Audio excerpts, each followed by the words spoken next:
The Queen wanted both of her grandsons to join the military, but felt that only Harry should be permitted to fight, according to General Sir Mike Jackson. For Prince Harry, the possibility of dying in war was acceptable, but it was too great for his older brother, Prince William. In an astounding new view into the world's most renowned family, the late monarch's opinions on the worth of the lives of the heir to the heir and the spare are exposed. The Real Crown, a new ITV series, illustrates how the family treats William and Harry differently, which may be considered as laying the seeds of discontent that have caused a significant rift between the now-at-war siblings. The subject is brought to light by the former army chief by relating one of his private audiences with Elizabeth Yu. The Queen reportedly told Sir Mike Jackson, Chief of the General Staff from 2003 to 2006, that both princes must enlist in the military, but that only Harry should be deployed to combat. She informed him that because my grandkids had received my shilling, they had to perform their obligations. However, it was determined that the risk was too large for William to take as the successor to the heir, but the risk was acceptable to his younger sibling. The 79-year-old retired general said he met with the Queen once or twice a year and was subjected to a tough grilling, but it was an unwritten rule that whatever was spoken between them remained between them. However, he said, I will break the rule by revealing what went on this one occasion when she was very clear, before expressing her opinion of Harry's expendability in comparison to his older brother. You need to have done your homework, he continued. She is quite wise.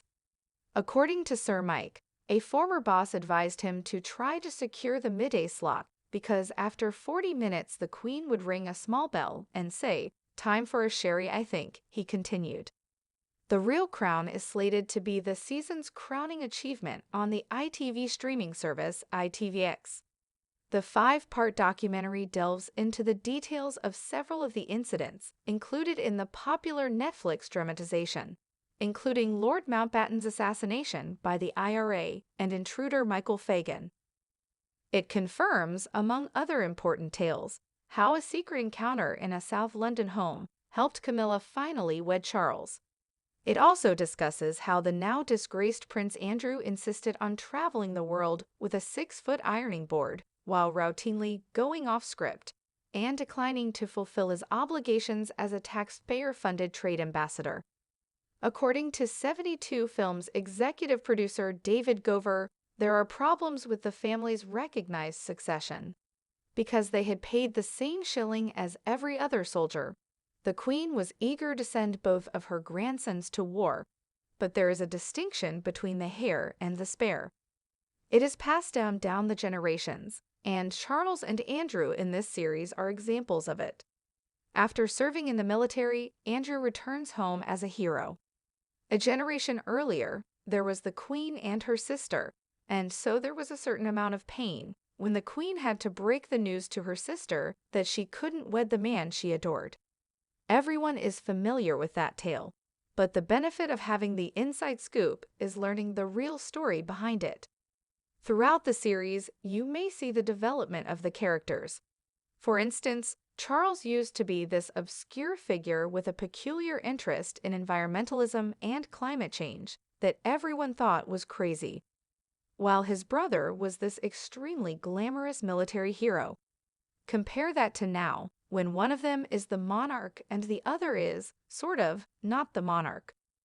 Prince Harry, 38, spent 10 years in the army, completed 2 tours of duty in Afghanistan, and attained the rank of captain. His 40-year-old brother successfully completed 7 years of military school and is now a lieutenant in the Household Cavalry, Blues and Royals. He qualified as a search and rescue pilot after serving in the Royal Air Force and the Royal Navy, and in September 2010 he was sent to Raff Valley on Anglesey. Dr. George Carey, a former Archbishop of Canterbury, is also featured on the program. He recalls how he first saw Camilla in Peckham, after her relationship with Charles became public in January 1999, in the modest home of his son Andrew.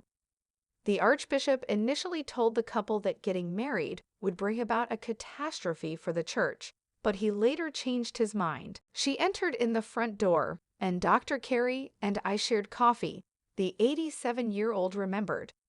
She was quite attractive, well-groomed, and intelligent, which really caught my attention.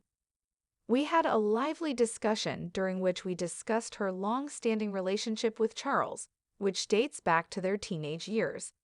After that, I came to the conclusion that I could not treat her any other way than as a truly nice person who is madly in love with Charles. When I discussed it behind closed doors with other individuals, that affected me. I guess there was a way forward, as I had hoped. ITX will start streaming all of the programs on April 20.